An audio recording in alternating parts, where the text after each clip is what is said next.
Horacio Quiroga, La cámara oscura.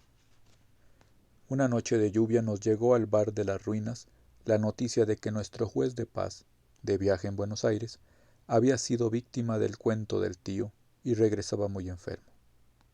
Ambas noticias nos sorprendieron, porque jamás pisó Misiones mozo más desconfiado que nuestro juez, y nunca habíamos tomado en serio su enfermedad, asma, y para su frecuente dolor de muelas, coñac en puches que no devolvía. Cuentos del tío él, había que verlo. Ya conté en la historia del medio litro del alcohol carburado que bebieron don Juan Brown y su socio Rivette, el incidente de naipes en que actuó el juez de paz. Llamábase este funcionario Malaquías Sotelo. Era un indio de baja estatura y cuello muy corto, que parecía sentir resistencia en la nuca para enderezar la cabeza. Tenía fuerte mandíbula y la frente tan baja que el pelo corto y rígido como alambre le arrancaba en línea azul a 2 dedos de las cejas espesas. Bajo estas, 2 ojillos hundidos que miraban con eterna desconfianza, sobre todo cuando el asma lo anegaba de angustia. Sus ojos se volvían entonces a uno y otro lado con jadeante recelo de animal acorralado, y uno evitaba con gusto mirarlo en tales casos. Fuera de esta manifestación de su alma indígena, era un muchacho incapaz de malgastar un centavo en lo que fuere y lleno de voluntad. Había sido desde muchacho soldado de policía en la campaña de Corrientes. La ola de desasosiego que como viento norte sopla sobre el destino de los individuos en los países extremos, lo empujó a abandonar de golpe su oficio por el de portero del juzgado letrado de Posadas. Allí, sentado en el zaguán, aprendió solo a leer en Nación y la Prensa. No faltó quien adivinara las aspiraciones de aquel indiecillo silencioso, y 2 lustros más tarde lo hallamos al frente del juzgado de paz de Ibaroromi. Tenía una cierta cultura adquirida a hurtadillas, bastante superior a la que demostraba, y en los últimos tiempos había comprado la Historia Universal de César Cantú. Pero esto lo supimos después en razón del sigilo con que ocultaba de las burlas ineludibles sus aspiraciones a doctor.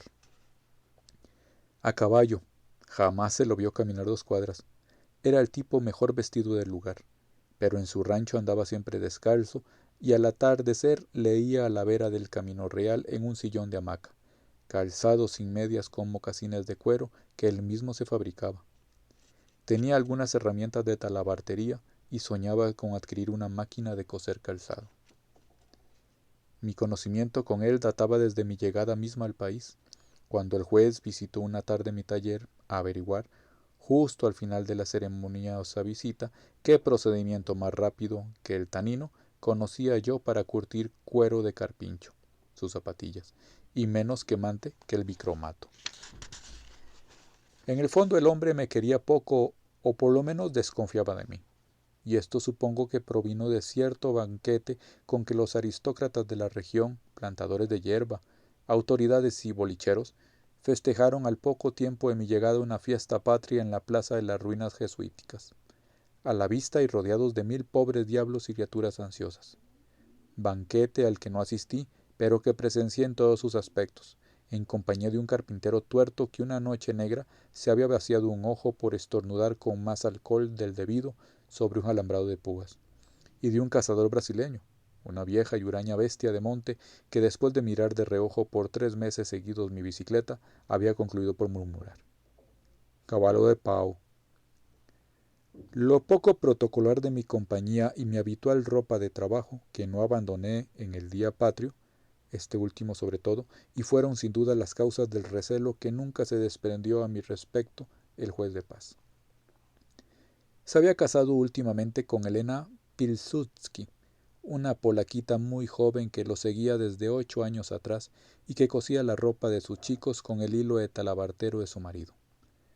Trabajaba desde el amanecer hasta la noche como un peón.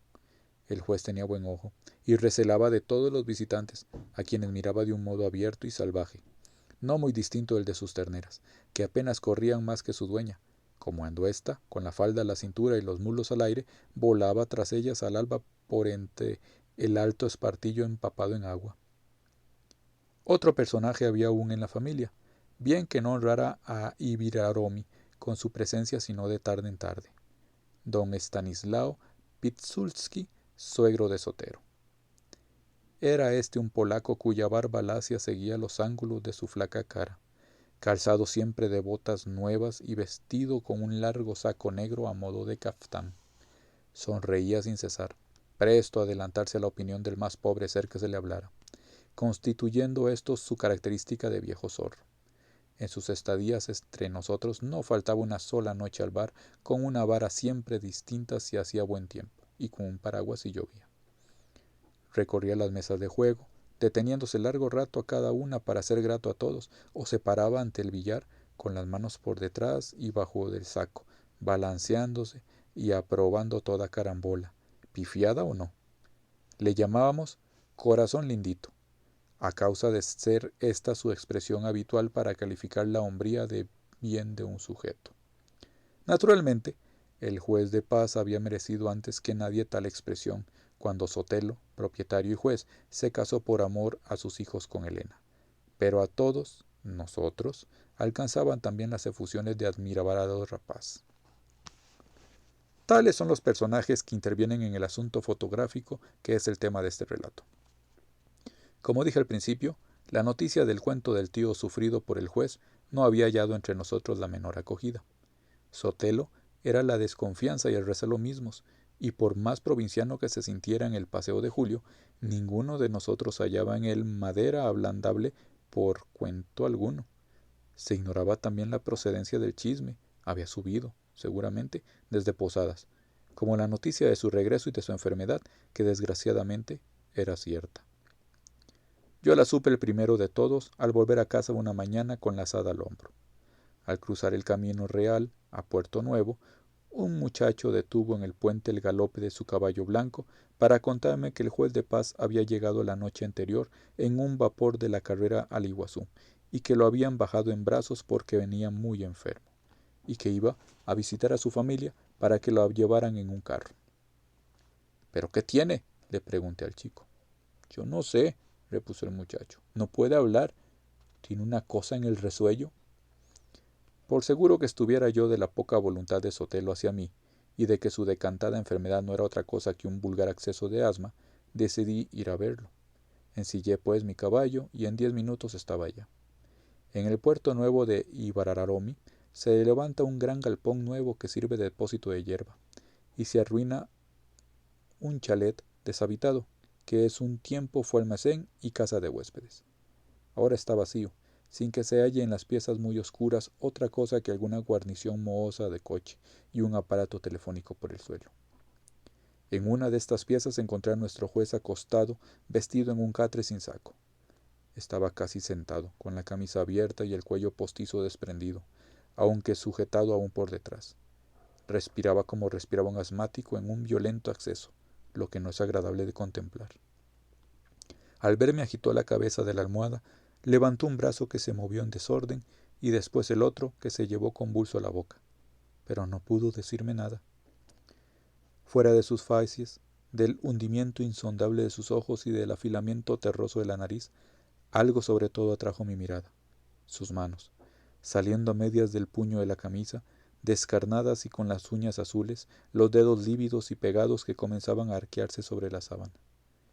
Lo miré más atentamente y vi entonces, me di clara cuenta de que el juez tenía los segundos contados, que se moría, que en ese mismo instante se estaba muriendo.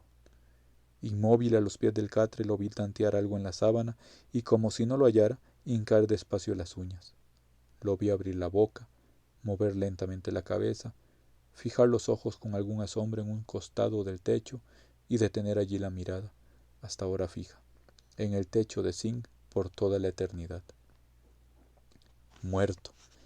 En el breve tiempo de 10 minutos no había salido silbando de casa a consolar al pusilánime juez que hacía buches de caña entre dolor de muelas y ataque de asma y volvía con los ojos duros por la efigie de un hombre que había esperado justo mi presencia para confiarme el espectáculo de su muerte.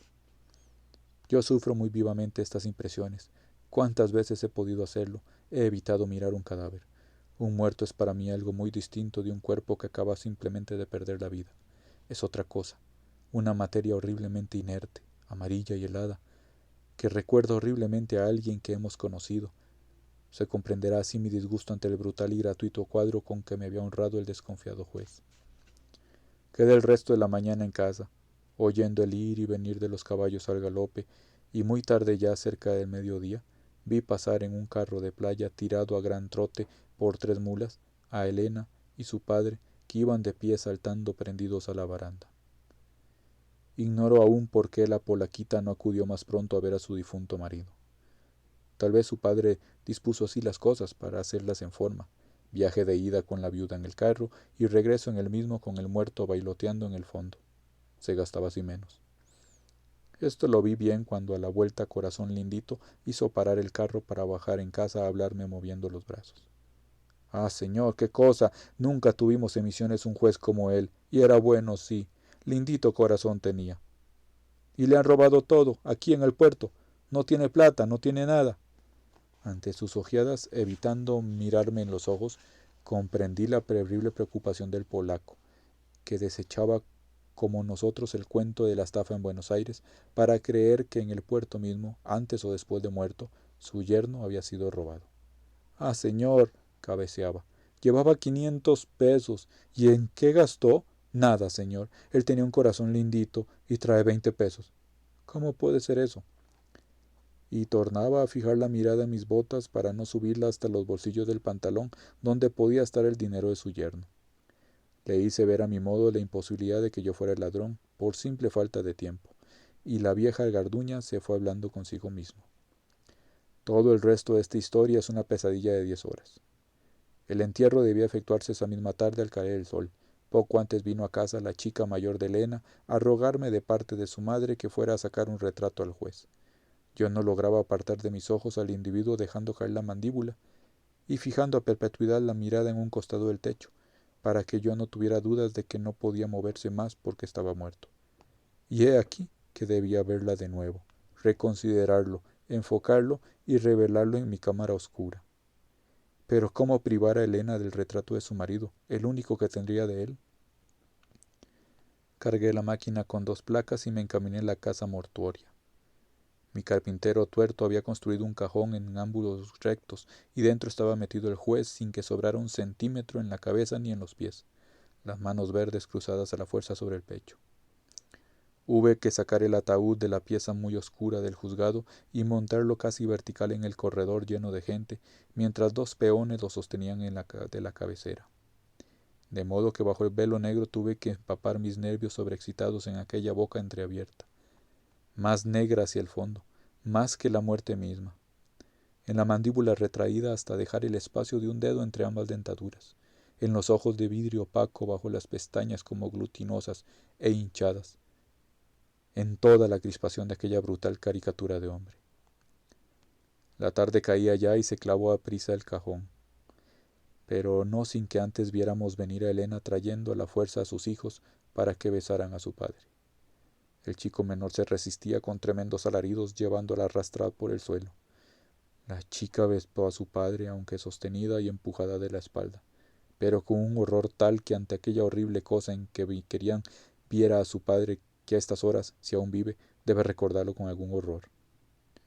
Yo no pensaba ir al cementerio, y lo hice por Elena.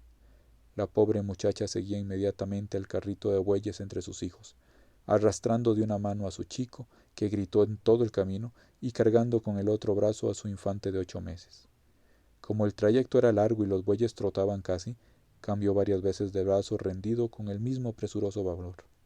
Detrás Corazón Lindito recorría el séquito lloriqueando con cada uno por el robo cometido. Se bajó el cajón en la tumba recién abierta y poblada de gruesas hormigas que trepaban por las paredes. Los vecinos contribuyeron al paleo de los enterradores con un puñado de tierra húmeda, no faltando quien pusiera en manos de la huérfana una caritativa mota de tierra. Pero Elena, que amacaba desgreñada a su infante, corrió desesperada a evitarlo. «No, Elenita, no eches tierra sobre tu padre». La fúnebre ceremonia concluyó, pero no para mí. Dejaba pasar las horas sin decidirme a entrar en el cuarto oscuro. Lo hice por fin, tal vez a medianoche. No había nada de extraordinario para una situación normal de nervios en calma. solamente que yo debía revivir al individuo ya enterrado que veía en todas partes. Debía encerrarme con él, solo los dos en una apretadísima tiniebla. Lo sentí surgir poco a poco ante mis ojos y entreabrir la negra boca bajo mis dedos mojados. Tuve que balanzarlo en la cubeta para que despertara de bajo tierra y se grabara ante mí en la otra placa sensible de mi horror. Concluí, sin embargo. Al salir fuera, la noche libre me dio la impresión de un amanecer cargado de motivos de vida y de esperanzas que había olvidado. A 2 pasos de mí, los bananos cargados de flores dejaban caer sobre la tierra las gotas de sus grandes hojas pesadas de humedad. Más lejos, tras el puente, la mandioca ardida se erguía por fin eréctil, perlada de rocío. Más allá aún, por el valle que descendía hasta el río, una vaga niebla envolvía la plantación de hierba, se alzaba sobre el bosque, para confundirse allá abajo con los espesos vapores que ascendían del Paraná tibio. Todo esto me era bien conocido, pues era mi vida real, y caminando de un lado a otro, esperé tranquilo el día para recomenzarlo.